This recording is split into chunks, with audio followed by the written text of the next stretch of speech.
Well, and welcome everyone to the 5th virtual StockSlam this year.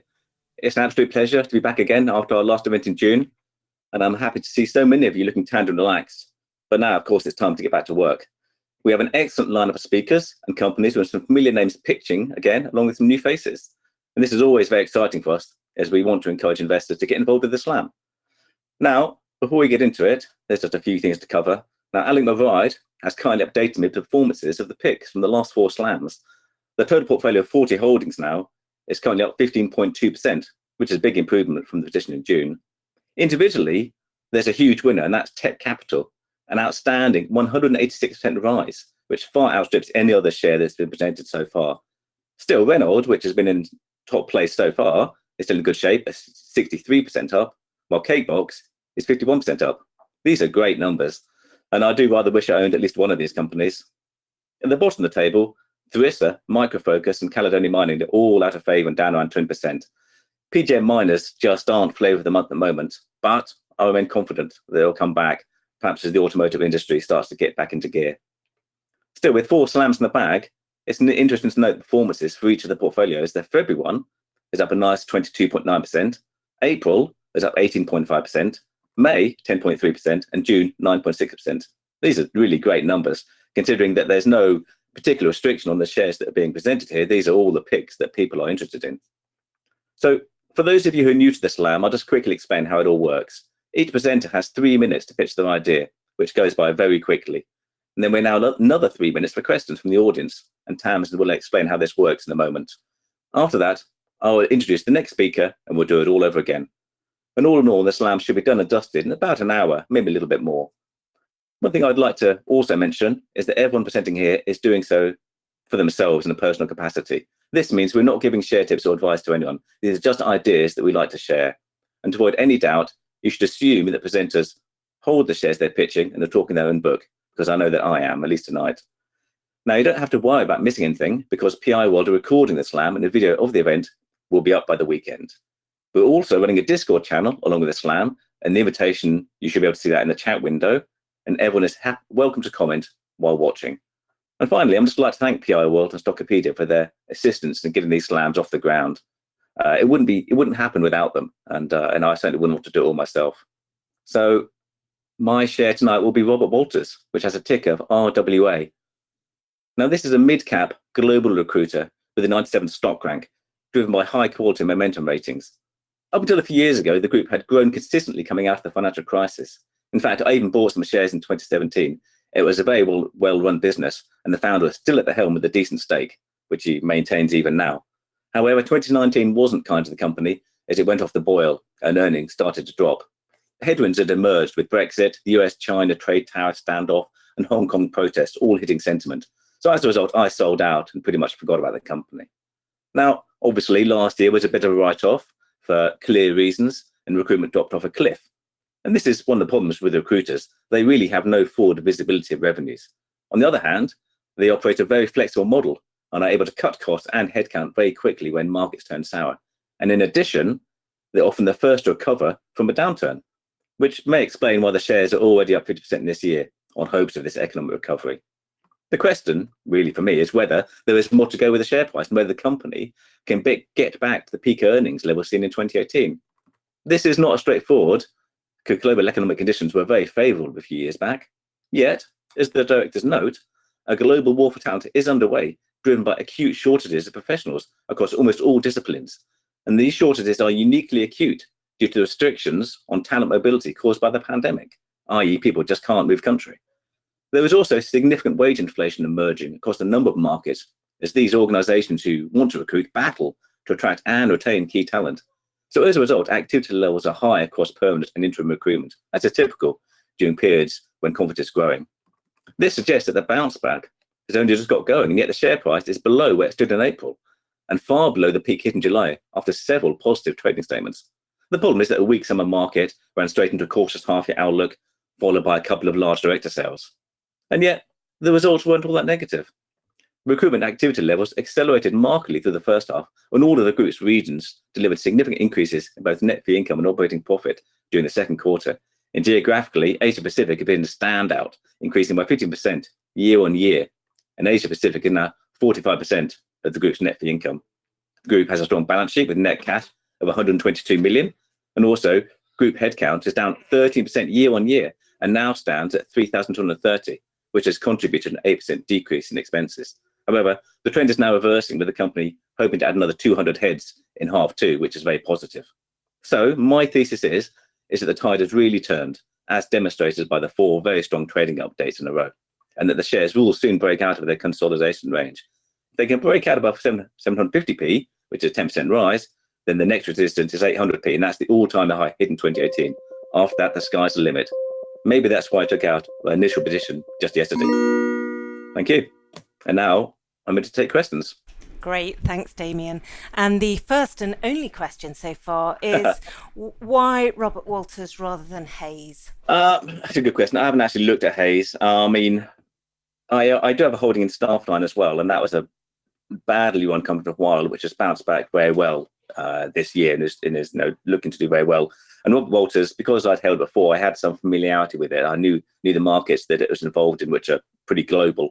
How it could burst at Hayes, I don't know, but I think if a recruiter is going to do well, it's going to do well now as the economy is bouncing back. And do you know anything about any of its other competitors? No, I'm not really a recruitment company expert. I mean, I know there are a number of small recruitment companies listed on the stock exchange, and I don't know about all of those, I'm afraid. Do you think this is a long-term play? I don't think any recruiter can be a long-term play because they're so cyclical. They will inevitably be subject to the vagaries of the economic cycle. And, they often say with cyclical companies that you should buy them when their PE is high, because that's the point at which they're about to bounce back, and you should sell them when it's low because they're at peak earnings. And right now, the PE, obviously, for Walters is very high and forecast to fall. But no, I couldn't hold it year in, year out, I don't think, simply because of that cyclicality. But I think it's got a few years in it yet. Does it specialise in any sectors? It has some. I wouldn't say it's a specialist. I mean, it's more of a generalist recruiter. I mean, there are sectors. It's certainly more technical than some recruiters. It's not in the same areas that Staffline is in, which is kind of blue collar work. So in that sense, it's a white collar kind of recruiter. But it is more of a generalist, I think, than some recruiters. And do you think we've lost the surge in recruitment? Is it now too late to buy in? No, I think it's only just got going, to be honest. I don't see companies are starting to hire again, business start to get back on their feet. I don't think we're anywhere near the end of this kind of current recruitment cycle. And you're not worried that recruiters are all fighting for the same staff pool? Well, that's always been the case. If they're any good, then they'll find the staff. And what stop loss would you recommend based on your findings and the current price? I'm not really a stop loss kind of person. If you look at the graph, you could say, I can just have a quick look at it. I mean, certainly in terms of breakouts, 750p and 800p would be critical. I mean, I would say that if let's say it falls below 650 to somewhere between 650 to 625, then yes, it's probably broken out of its trading range. And if you're into stop losses, that's probably the kind of place I'd be looking to put it.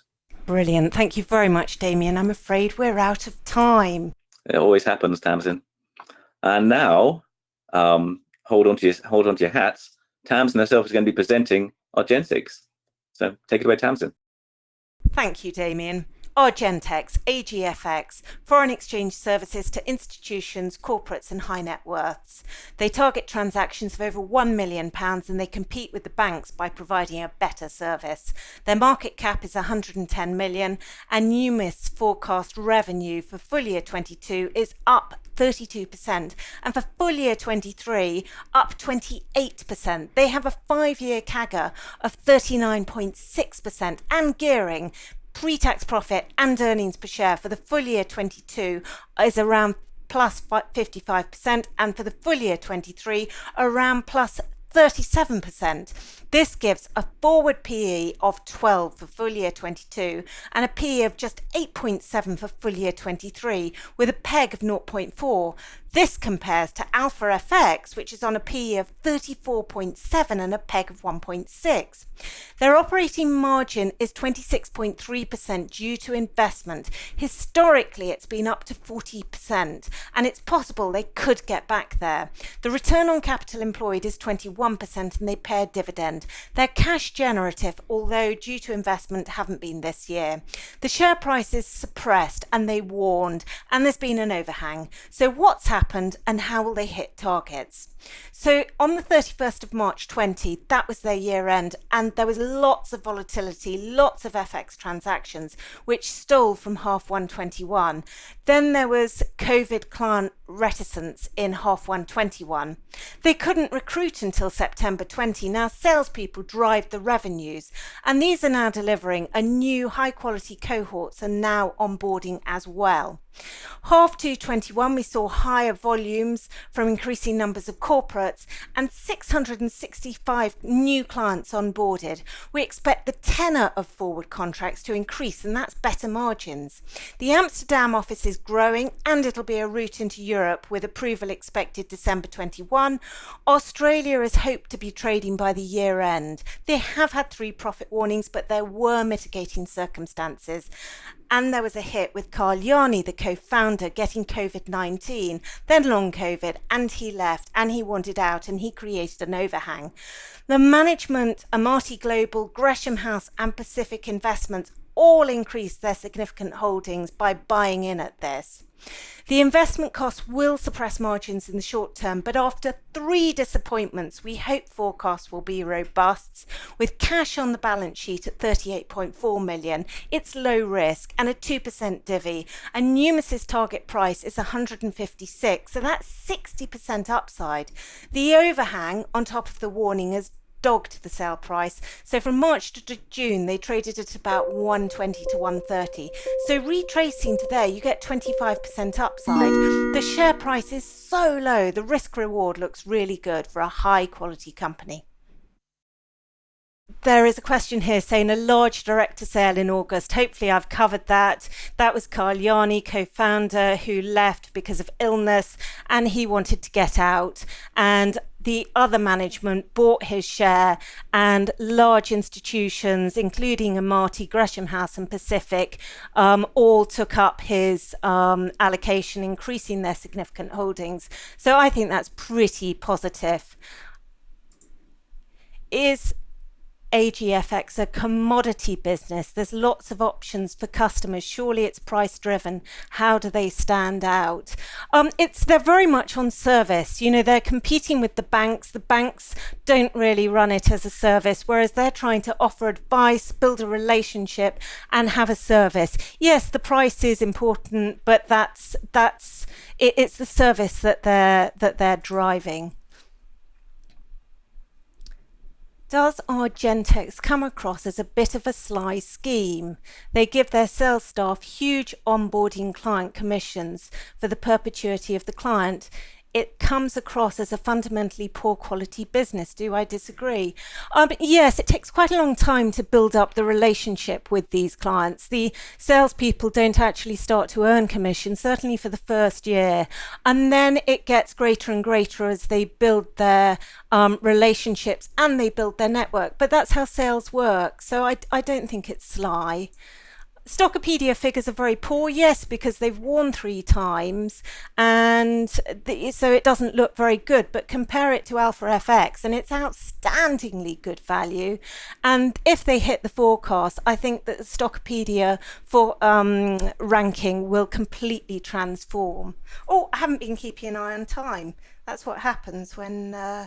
Okay, so 369. I think I've got time for one more. Flat turnover, reducing profits, and plenty of competition. What's their edge? Well, to be honest, they've only got 0.5% market share.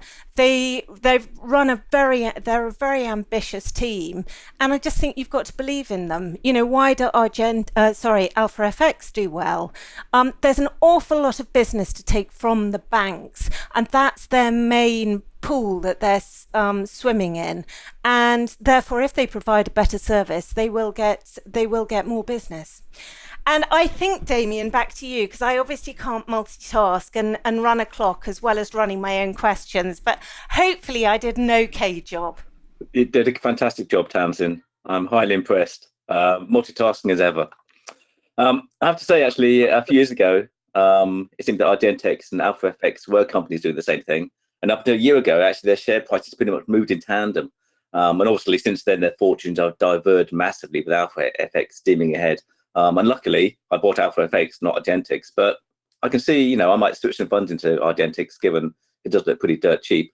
So, yeah, thank you for that. Next up, we have Alex Schlich with a Capita. Take it away, Alex.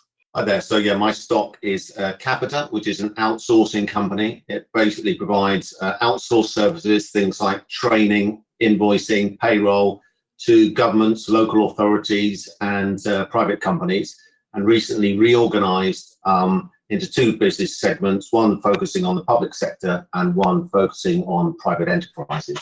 Tim, if you can bring the 5-year Capita chart up on that Stockopedia chart, it would be helpful. Capita, you can see from this, is a pretty unloved stock. Obviously, at one point was a stock market darling, growing sales and margins, but that all came unstuck in sort of 2014, 15 and 16. Jonathan Lewis, the new CEO, came in December 2017 and started his restructuring program. And he spent 3 years fixing the balance sheet. Debt's come down from 1.4 billion to circa 900 million, selling off businesses to help raise cash for that, and improving margins. Probably fair to say the restructuring program has taken longer than anticipated, but we're just beginning to see the fruits of that restructuring come through. So if you look at the August 6 half-year results, we had full-year revenue for the first time in 6 years, and we see what revenue growth can do to a share price which is underperformed only by looking at what's happened to Reach. So full-year revenue growth for the first time in 6 years. They had 536 million disposals this year, and they've got a further circa 200 million coming over the next 12 months. Their order book now is growing. Their book-to-bill ratio is now 1.6 times, which means, as I said, they're growing the order book, and they have a good pipeline of opportunities. And when they're bidding on contracts now, their average bid margin is now double digits, and they've improved the margin on existing contracts by 6 percentage points. So things are going in the right direction. There is still work to be done. I mean, the restructuring has taken a bit longer than expected, and the business is still seeing cash outflows. There'll be one-off cash outflows this year of between 334 and 350 million. Well, that will reduce to 45 million in 2022. A couple of CEO quotes for you, I think, are encouraging. They're making good progress in profits and margins, and they've won significant amounts of new business at appropriate margins. So in summary, this is an unloved and overlooked stock, but it has certainly been increasing interest post those interims. The company is growing revenues. They are growing margins.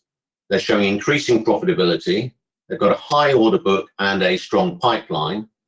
They are reducing debt, and their debt level will come down further.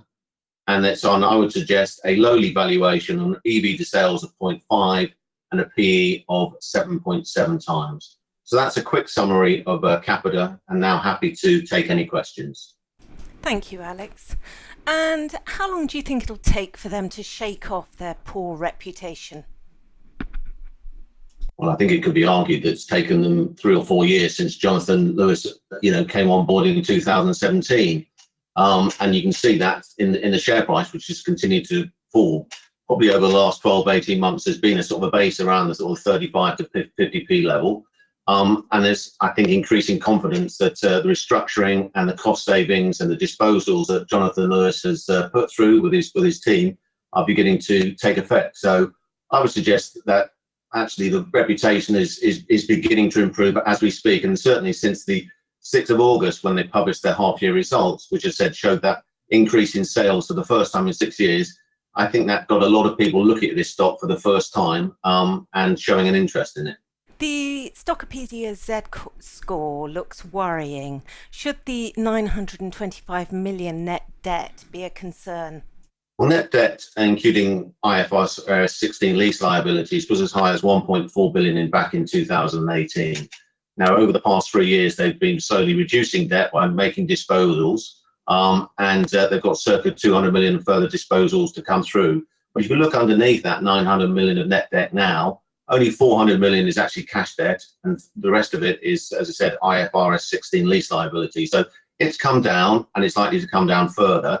And if you look at the net debt to EBITDA ratio, it's sort of 1.8, 1.9 times. So yes, it could be higher, but it's going in the right direction. And are you not concerned about the pension deficit? I don't have the pension deficit figure at the top of the in front of me at the moment. I don't believe it's an issue. And what target price do you have, and in what time frame? Well, I think if you look at sort of general sort of principles and think a stock that could do margins, double-digit margins, should be trading on an EV to sales of 1. Certainly, it's possible that Capita could get to that. Currently, EV is 1.6 billion. The sales are 3.2. So it's possible the EV itself could double over the next 12, 24 months. And that would suggest the share price would go up 3 times. Thank you. And will the withdrawal from Afghanistan dent their business? I'm sure they were doing a lot for both the US and US services. I'm not aware that the business in Afghanistan will have any significant impact on their business. Thank you, Alex. And that's the end of questions. Back to you, Damian. Thank you. Cool. Thank you, Alex. I mean, it takes a lot for me to consider a company where every graph is trending down and to the right. However, you were spot on with Tech Capital, where the share price has tripled in the last 6 months. So yeah, I'll take a good look at Capita when I have a moment. Next up, we have David Carle with Belvoir. Take it away, David. Thanks, Damian. My pitch tonight is Belvoir Group, BELVOIR, which is a ticker of BLV. I own shares in this company. It's about 3% of my portfolio. Belvoir are a property franchise company with 3 divisions: estate agency, residential lettings, and financial services such as mortgages. And they're experiencing strong growth in all 3 parts. They manage about 72,000 properties. The company was founded in 1995 and listed on AIM 9 years ago. Market cap is 100 million with an enterprise value of 104 million, so debt is just 4 million and is being paid down. It was 5.7 million a year ago. The company has had 24 years of unbroken profit growth, and I'm certain that they're aiming to make that 25. They have a policy of acquisitions and strategic alliances, such as dual-branded branches with the Nottingham Building Society. They have 6 brands of franchisers. 60% of their revenue is recurring, and the financial services division made 2.8 million gross profit, which was up from 0.3 million back in 2016, so growing very quickly. The interim results for the last 6 months were published on Monday, showing pre-tax profit up 51%, revenue up 41%, earnings per share up 35%, and the interim dividend was increased by 17% to about 3% per year. A few key quotes from the results. Strong growth continues. H1 results are significantly ahead of management's expectations as at the start of the year, and highly cash generative, with 119% of operating profit converting into operating cash flow, enabling strategic acquisitions to be funded from cash reserves. The Stockopedia rank is 83, and the price to earnings ratio is 16.8, falling to 14 on forecasted earnings. The share chart shows a 2-year upward channel, and it's generally above the 50-day moving average. The shares were 100p in April 2020 and recently reached as high as 320p, but have since fallen back to around 260p, which is a buying opportunity, I think. The broker FinCap have a target share price of 334p, and Belvoir have met every previous forecast. Finally, the directors have a long-term incentive plan, 100% subject to an earnings per share performance, so highly motivated management. In addition, the directors have substantial shareholdings in the company and are also highly experienced in their industry. So that's my pitch on Belvoir. Thank you very much. And any idea why the share price dropped heavily recently with no apparent explanation? I think that is probably because they had previously forecast at the beginning of August what the results were going to be, and then they probably issued equivalent figures. So maybe the market was looking for even more, but I don't understand why that it would drop this much based on excellent results. Doesn't make any sense. So I bought a few more today. Thank you. And how much of Belvoir's business is cyclical? Well, a lot of it, such as residential lettings, is ongoing and is not really cyclical at all. Estate agency is booming at the moment. Financial services is also doing very well. So there could be a property downturn at some point, but I don't see it happening in the next couple of years. So you don't think the housing market is cooling and that's a detractor? I mean, what would you expect the reduction in earnings per share would be as it cools? There is an expected slight reduction potentially of earnings per share. The forecast figures are 20.6p in 2021 and then 19.8 in 2022. I suspect these are rather conservative and I'd expect them to beat it. They've got 24 years of increasing profits, and I think they're going to do everything they possibly can to make that 25 and 26 and set a trend with that.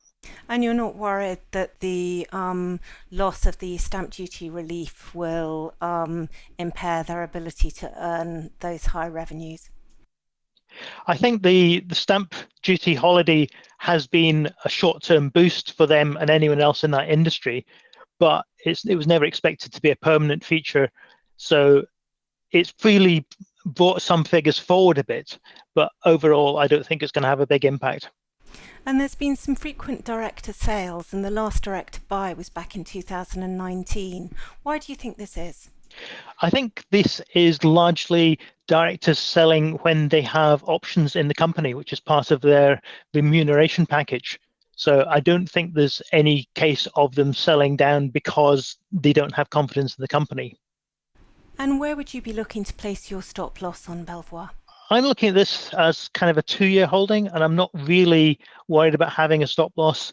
My target would be that it could probably reach 340 as per the FinCap forecast, and then I would expect that'll happen this year, and then I would expect it'll probably reach £4 over the next 12 months.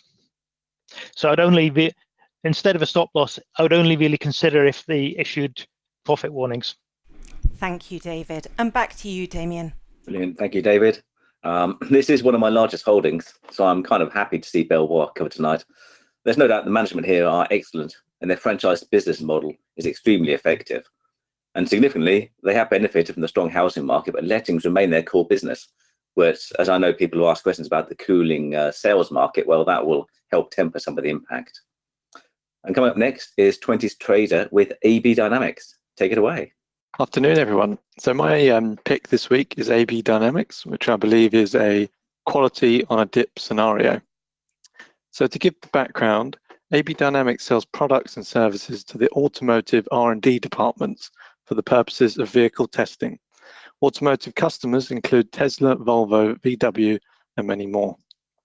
The company was started in 1982 by its founder and current largest shareholder, Anthony Bess, and listed in 2013. AB Dynamics started through selling suspension testing products, but later expanded into other parts of the vehicle, with its most successful product line now being driving robots. While most of AB Dynamics' revenues stem from testing equipment, its recent acquisitions have established AB Dynamics as a service provider and have allowed AB to own its own track testing facilities. So in short, AB Dynamics is a good quality business because firstly, it's grown revenues at a CAGR of 32% over the last 5 years, much of this being organic. The automotive sector can be cyclical, but AB is quite insulated because it's restricted to automotive R&D department budgets, which have to keep going to ensure there's a product line in the future. Financially speaking, operating margins, which you can see on the screen, have averaged 20% over the same 5-year period, and return on capital is typically in the high teens, dragged down recently due to their acquisitions. The business has no debt, and the company has a very supportive shareholder structure, with Anthony Best himself owning 26%, Castlefield and SDL owning above 10%. So that's 50% of the shareholder structure already tied up. In recent times, the shares have fallen, as you can see the drop on the screen, roughly 35% from their peak, due to a weak half-year report and no guidance, with revenues down 21% versus the prior half year. This was led by track testing, which the revenue for this segment was down 29% compared to the prior year due to COVID disruptions, which I think are probably going to be temporary. Also, a reason for the decline, Anthony Best, the largest shareholder, has taken ill and decided to step down as his role as chairman. Considering he's in his 80s, there's probably concerns as to what happens to his shares going forward. I think it's now a good time to buy, because even though no doubt the shares right now don't look good from a technical perspective, since its listing in 2013, the shares are up a phenomenal 1,300%, and there's rarely been an opportunity to buy this company on such a pullback. Despite COVID, the catalysts still remain. In 2019, the UN Department of Regulatory announced that vehicles in 40 countries worldwide would need to be fitted with ADAS systems. And this, according to ADAS systems, is likely to grow at a compound annual rate of 16% to the year 2025. I'm out of time there, but there's much more upside from other verticals, such as the simulation technology, which really the story is just starting. So I'll take some questions. Many thanks. And why has the margin nosedived? That's a good question. So I think in 2020 and 2021, margins have primarily been impacted by the closure of track testing facilities.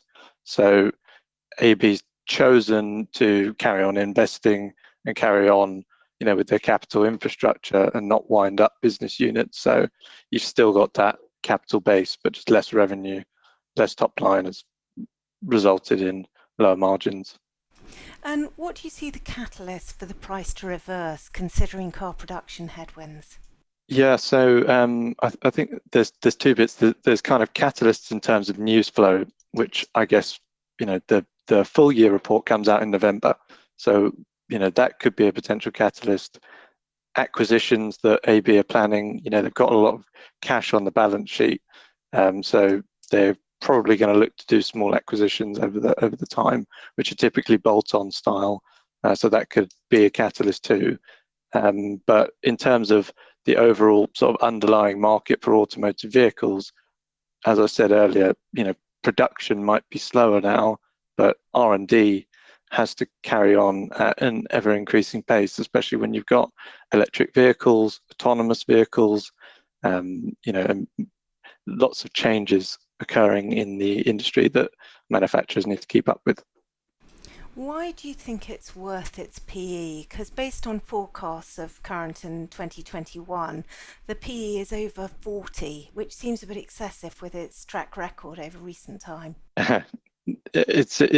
It is an expensive business, but that PE probably declines to around 34 on a 2023 basis.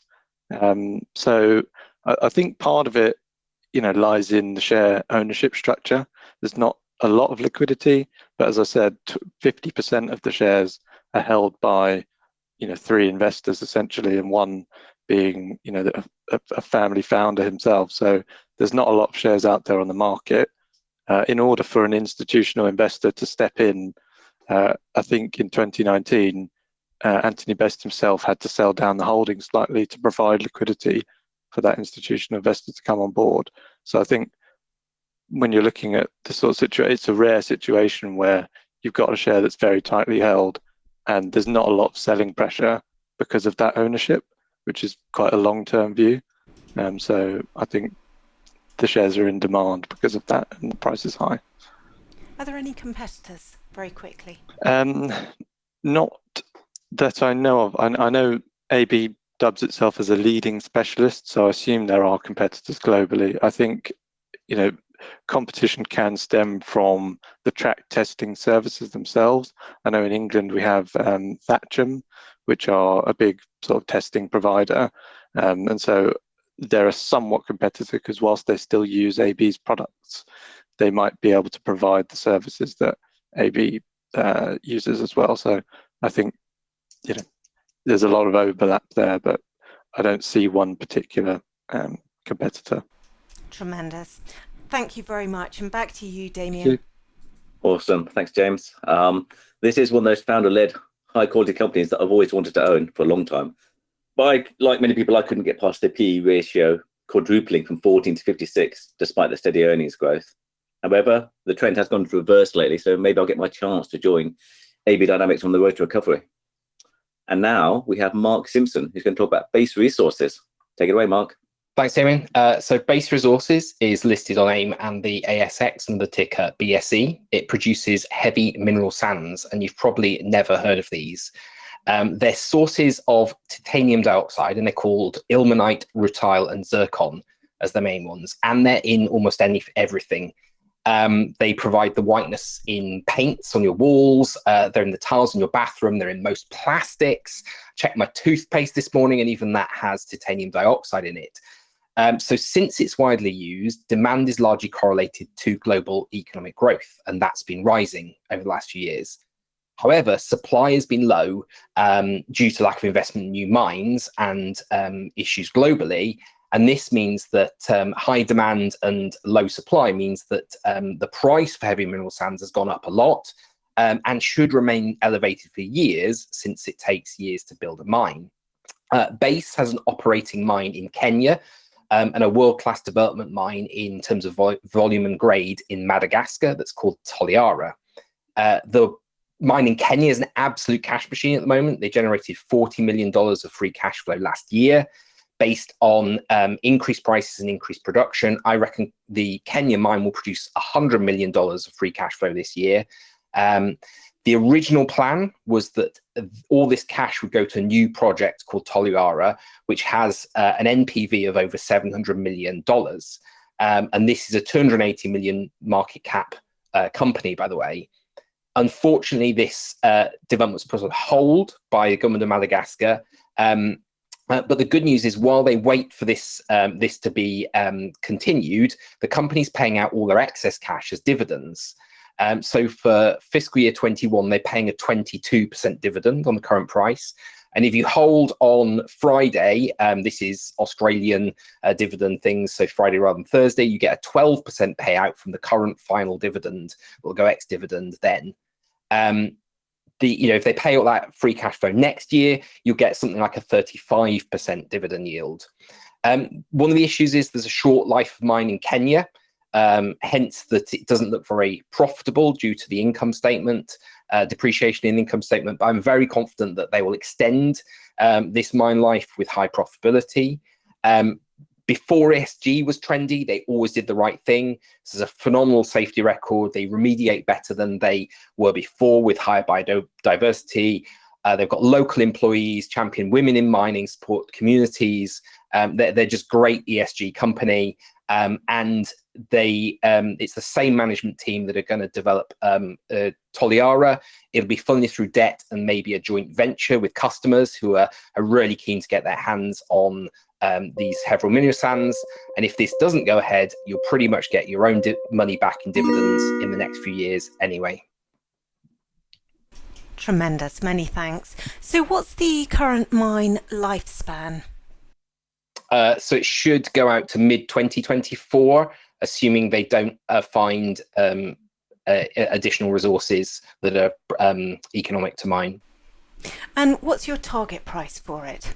Clearly, I think their $700 million NPV is a little probably rich. I would go for more like sort of 500 million, given the where they operate. and I would add in maybe another sort of 200 to 300 million of free cash flow to that. So you're looking there at maybe about 35 to 40p, just sort of based on the current cash flows and the future mine. And over what time?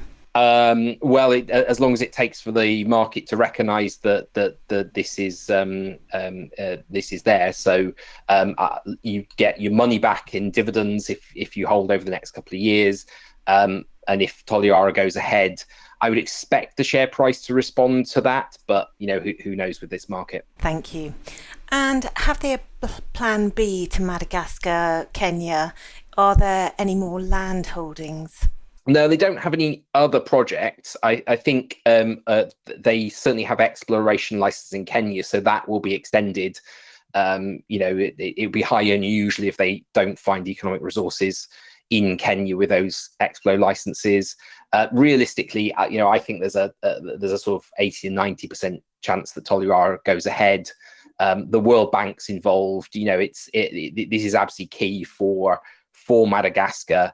And to have somebody with the ESG reputation of base to deliver this as well is, will be a real plus for Madagascar itself. And what do you think are the biggest risks? I guess in general the risks of operating in Africa, tax demands, kind of a workforce that's exposed to COVID with maybe kind of poorer than average global healthcare. But there's no, and there is obviously commodity price risk here. But given that the next best mines probably that are going to come on stream are at least 2 years behind Toliara in terms of planning, and they're in Greenland, which is doesn't have a lot of history of mining and has isn't particularly well located for these products. I think the risks there are not great on the commodity side. In fact, the risk is probably the other side, that not enough supply means that prices soar. Many thanks, Mark. That's the end of questions. Damian, back to you. Thank you. Cool. Thanks, Mark. This is one of those situations where you definitely need to understand both the industry and the company to be sure of your investment. Clearly, you're very comfortable in this space, and hopefully you've whetted the appetite of at least a few people in the audience. So now we have David Thornton, who's going to talk about Totally. Off you go, David. Thanks, Damian. The stock is Totally. It's one I've known for a couple of years now. I've spoken to the company a few times, and I've written about it in this month's Growth Company Investor. And the premise here is a pretty straightforward one. Totally provides outsourced services to the NHS, and I think we've all got a clue recently of the direction of spending in the NHS, and we could hold a sweepstake to determine where we think the size of the waiting list is. The highest estimate I've heard is 13 million cases. I mean, there's a huge issue here, which I think Totally is going to be part of the solution for the NHS solving these problems. The biggest division they operate is called Urgent Care, and that's over 90% of revenues.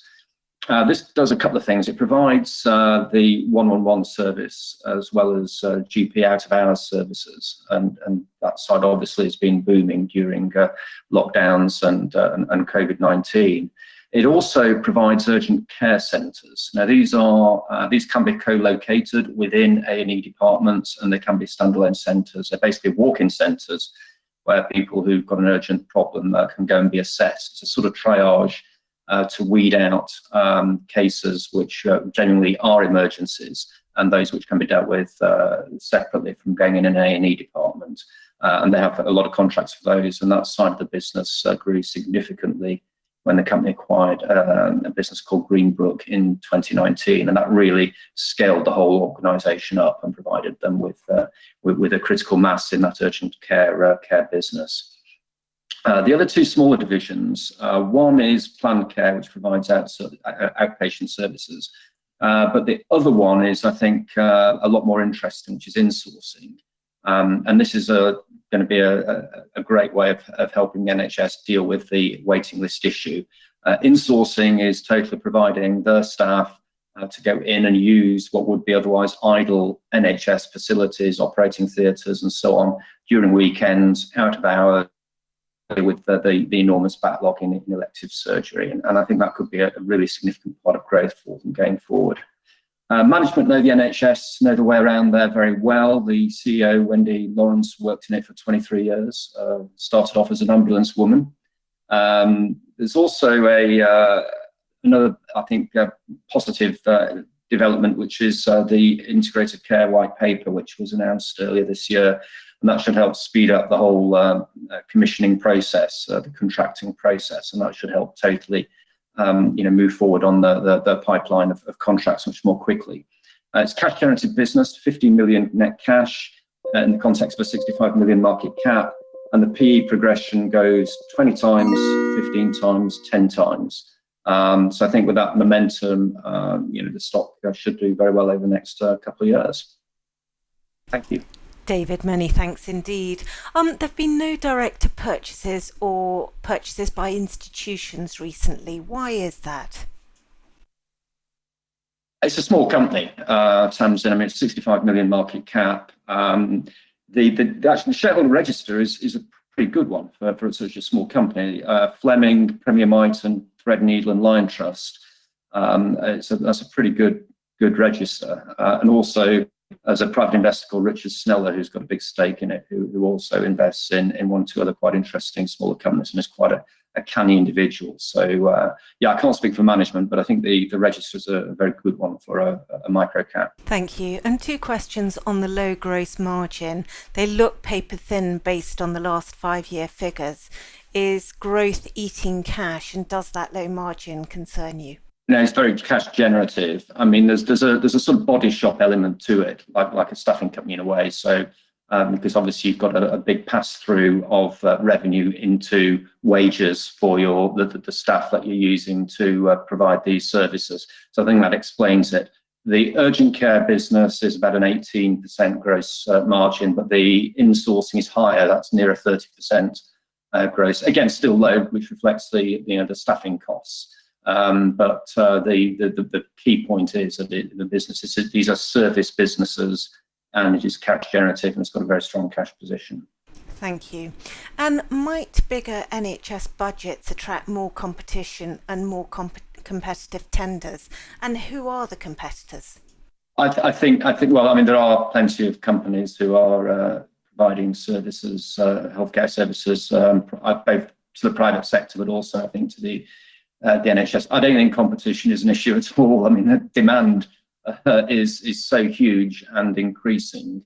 As I say, that's the overwhelming element here, rather than being worried about competition in a declining market. It's a massively expanding market, as we know, from recent public government announcements and that backlog. Thank you. And what's your target price and over what time frame? I've never really liked target prices, but I guess there's no. I mean, it goes 20 times, 15 times, 10 times. It's a March year. I guess there's no reason why the stock couldn't double. And if you look at a couple of years, given that cash position and the fact that it's generating cash, the EBITDA multiple drops about 5 times. Yeah, I mean, it could comfortably double, I think, on an 18-month view, given the following wind it should have. Thank you very much, David. That's the end of questions. Back to you, Damian.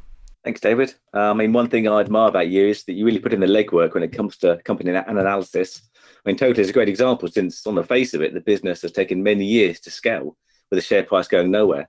Yeah, now could be the moment of transformation, because the NHS will look at all the help it can get to recover from this pandemic. So anyway, now we have Lawrence Judd, who's going to talk about Watches of Switzerland. Here you go, Lawrence. Hello. So Watches of Switzerland, ticker WOSG, is a retailer of some truly iconic Swiss luxury watch brands, talking Rolex, Patek Philippe, Omega. The market for these timepieces is underpinned by some strong long-term fundamentals and, despite what you might think, is well positioned for continued growth. It's also very heavily supply constrained, with customer demand remaining significantly higher than availability. If you don't believe me, try buying any Rolex model at retail. You can't. Watches has used scale, operational excellence, and strong brand partnerships to grab a 40% share of the UK luxury watch market. It has spent the last 5 years preparing for and beginning the execution of an ambitious US expansion strategy. The US is the second largest luxury watch market in the world, with the UK being the fifth, and Watches very simply wants a share of that pie. In terms of my bull points, it's got a clear growth strategy. It's the UK market leader expanding into a larger US market. It's a high QM stock with double-digit revenue and operating profit CAGRs. It's got really great cash generative operations with a global top decile return on equity and a 19.7% ROCE that's not on the Stockopedia stock report just yet. It's going to filter through from their last annual report. It's got strong partnerships with supply-driven iconic watch brands. It's not lost a brand partner in 10 years and has partnered Rolex for a century. It's got a really effective multi-channel operation. It's got a successful e-commerce business alongside a really significant store presence. It's also had successive stock rank step changes. If you scroll to the stock rank chart underneath the price chart, it floated in the mid 40s and it's now at over 90 and has been over 90 for some time. Bear points, the further growth really relies entirely on this successful US expansion.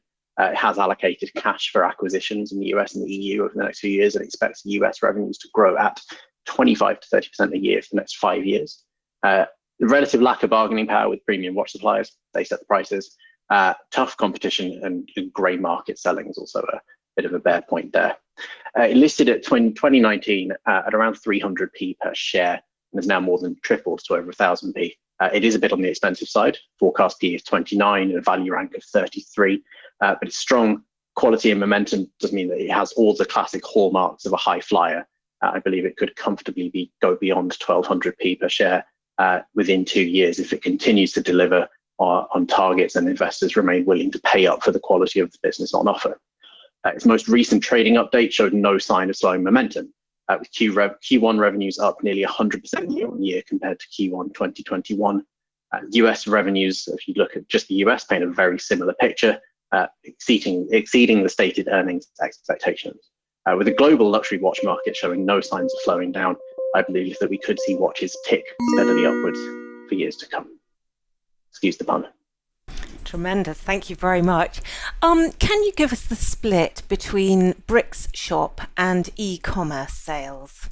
Not off the top of my head, I'm afraid. That's something I need to look into. But they have, I know that they rapidly they expanded their e-commerce operation with COVID, obviously, because they had a lot of store closures.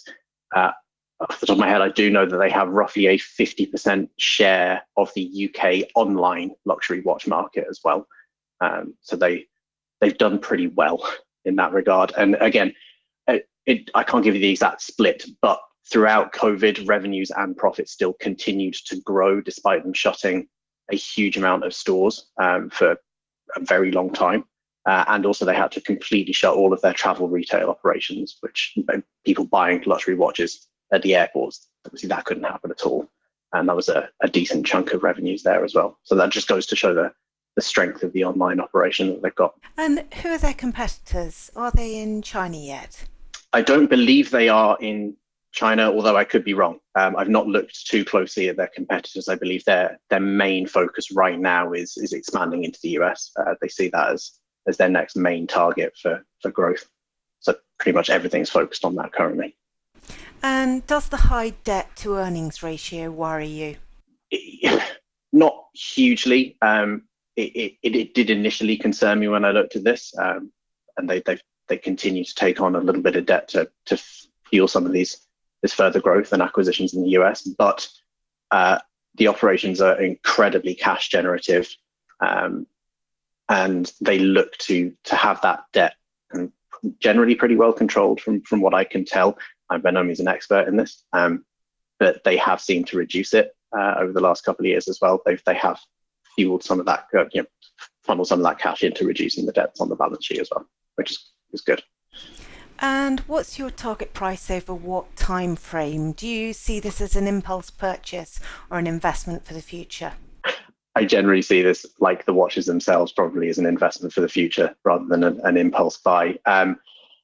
So I first pitched this to our staff investment club back in probably March or so when price was at 670 odd p. They didn't buy it.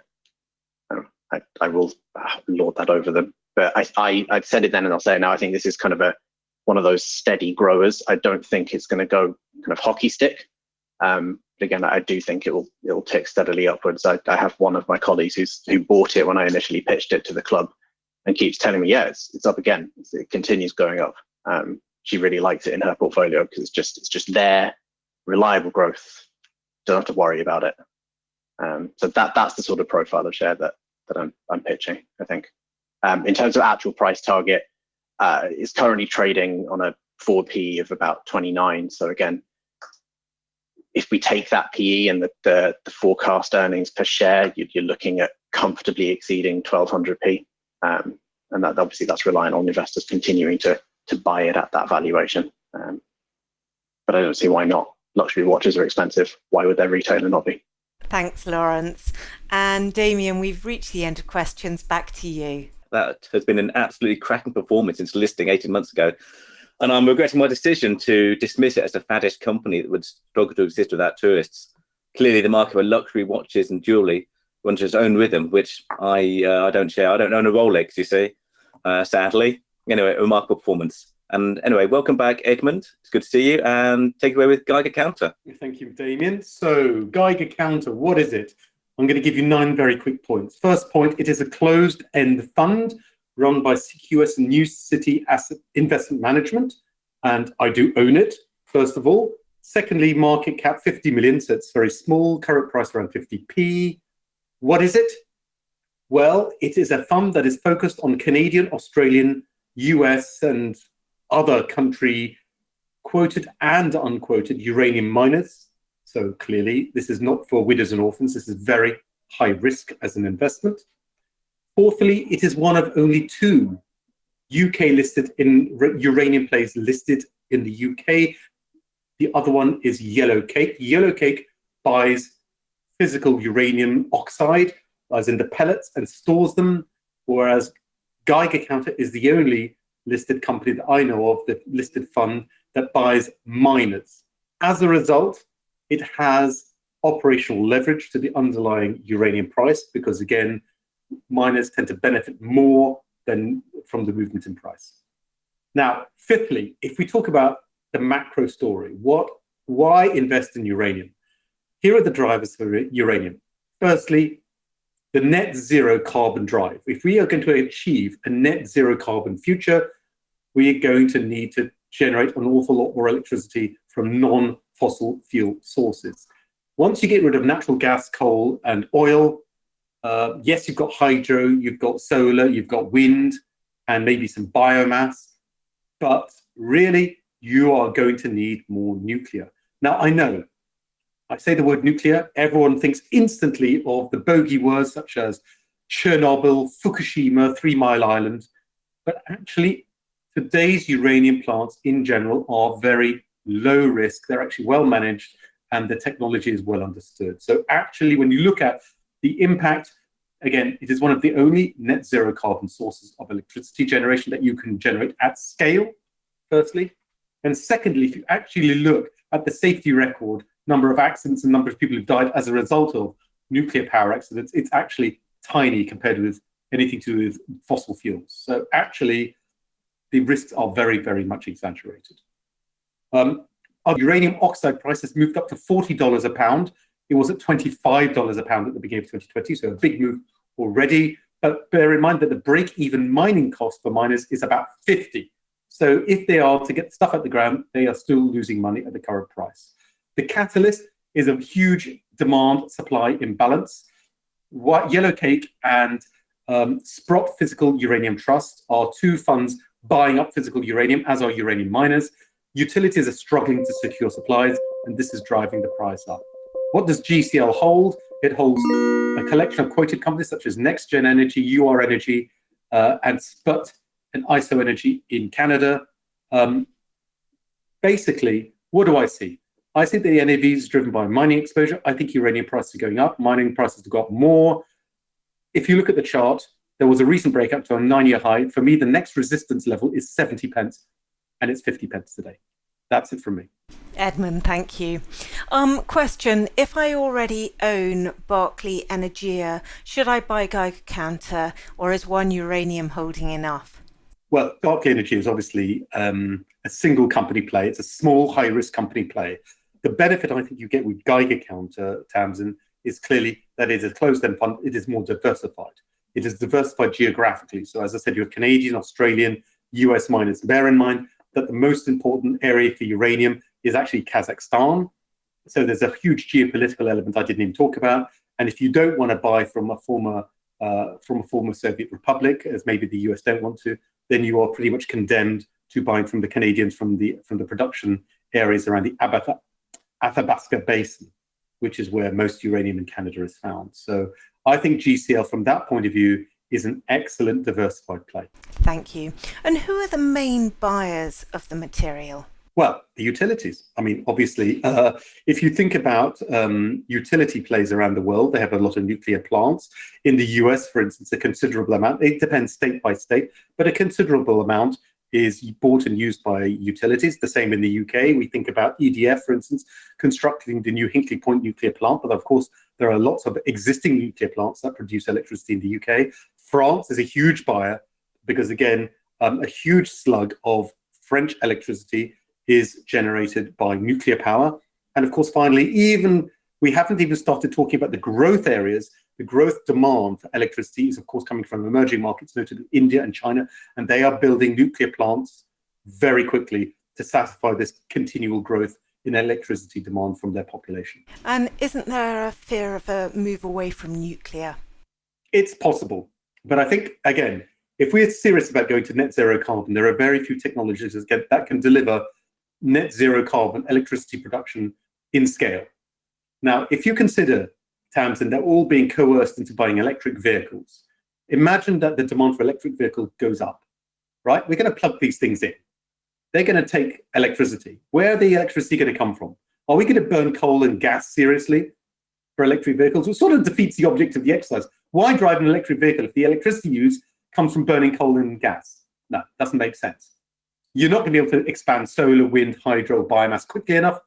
Therefore, in my view, at least in the short to medium term, over the next 10 to 20 years, nuclear is an indispensable net zero carbon solution for electricity generation. There is no other technology out there at the moment, at least. Tremendous, Edmund. Thank you very much indeed. That's the end of questions.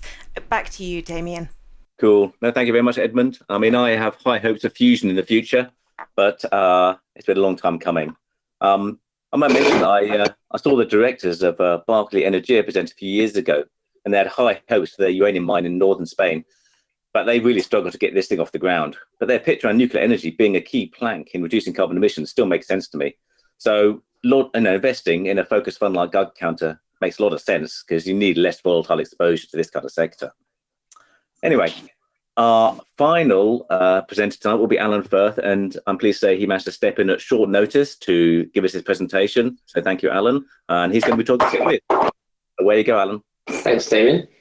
So Quiz is a UK clothes retailer focused on social occasions, and it provides a kind of post-lockdown kind of reopening play. I'm not pitching it as a kind of high-quality long-term hold. It's really a revaluation play. So my first point is that it's got a depressed valuation, a depressed share price. It listed back in 2017 with optimism at 30 times earnings and a £200 million market cap. There's been no dilution since, and it's now valued about 20 million. In their financial year to 2019, revenue growth slowed and profits effectively evaporated as their margins got compressed. So as they've gone through the lockdowns, they've effectively exited with quite a strong balance sheet. Going into lockdown in March 2020, net cash was just under 7 million. A year later, it hit a low of about 1.5 million. But post that, coming up to July this year, it's actually risen to 2.7 million. And I think this is kind of the lack of dilution and the way they've managed to preserve cash and not raise extra equity funds is quite a good demonstration of the owner-operated characteristics. And Quiz is owned by family/management about 50%. The next point is that their cost structure has significantly improved during COVID. So their UK subsidiary that administers the retail stores, went through administration, and they cut the stores, picking the best ones they wanted, and they got substantially lower rent, and it's linked to turnover as well, so it's dependent on success. And they also withdrew from the Spanish operations. And one thing that's clear from the business review that went on for the 2019 financial year was that the company was involved in a lot of marginal and unprofitable business. So the opportunity to kind of reset is really valuable to them. So the next point is, as the UK comes out of lockdown, there's obviously a lot of pent-up demand for social occasions, and that's kind of the area that Quiz are focused on. And the first kind of taste that we've seen is the quarter to June 2021, where they did 17 million of revenue. And one of the key things is it's not really about just the level of revenue, it's really getting their margins back. And it's very encouraging that in that quarter, they stated the margins compare favorably to 2020 and 2019, as well as this Google Trends have been quite positive kind of year to date. So I'm not going to be kind of precise with the valuation, but effectively it's valued about 20 million. They've got net cash about 2.7. They're perhaps going to do 70 to 80 million of revenue this financial year, so about 0.3 times revenue, and about 1 times historical online only sales. For the 3 years ending financial year 2018, they did net profits just under 6 million a year, so they can make a decent profit if they, if they've got demand. And over the next 12 months, if they started to run rate at about 5 million per year, then, choose your multiple, but they could be worth somewhere around 50, 60 million. Thank you very much. What proportion of their business is online? Is it all online? No, it's not all online.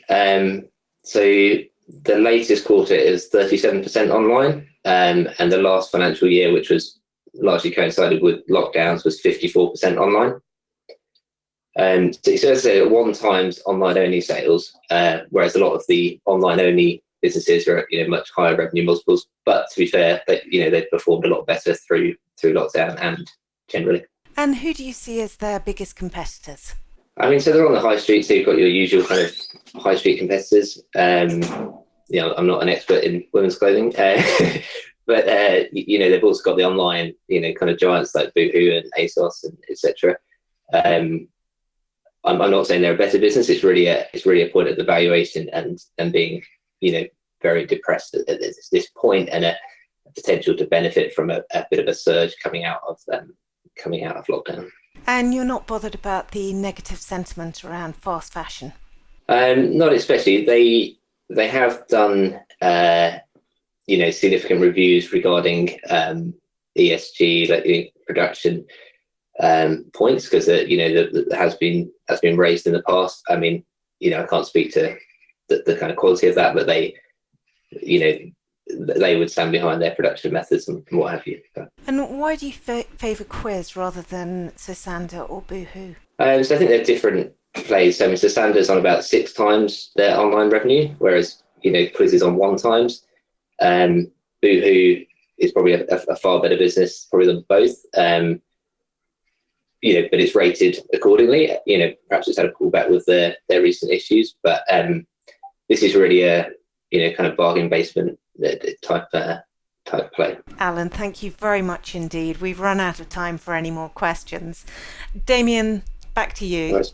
Oh, thank you, Alan. I mean, Quiz is outside my area of expertise as well, but it does seem they're getting back on their feet, and obviously without having to go cap in hand to shareholders.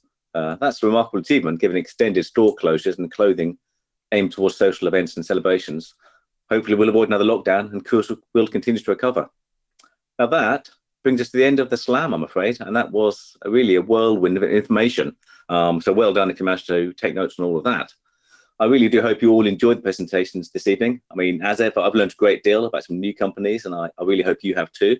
So please join me in thanking all the presenters for giving their time to entertain and inform. And remember, if you'd like to go back over any of the slams, which you probably will want to, there's going to be a video recording out by the weekend, hopefully. Again, I'd like to thank Tamzin and Tim from PIWORLD for hosting the event, and Lawrence from Stockopedia for helping organise things. It's never easy getting all this together, but it amazes me how smoothly it all went in the end. Still, I'm sure we can get even better, and we would be grateful if you could give us some feedback on tonight's event. This will help us, and I'm pleased to say we also have a provisional slot for the next event. It should be on Wednesday, October the 27th at the same time. So put that in your diary. And we are hoping to slot in another slam for Christmas to round off what I hope will be a profitable year for all of us. So, as I said, put in the diary and think about whether you would like to present at the next slam. It's not that difficult. It might seem a bit daunting, but all of the presenters had to start somewhere, and you could hopefully join the club. And finally, thank you all for logging on this evening and joining the conversation on Discord. I know it was good weather outside, and you could have been having a barbecue instead, but there wouldn't be an event without you. And obviously, if you want to continue the conversation on Discord or Twitter, then really go right ahead. As it stands, please have a great evening. Thank you.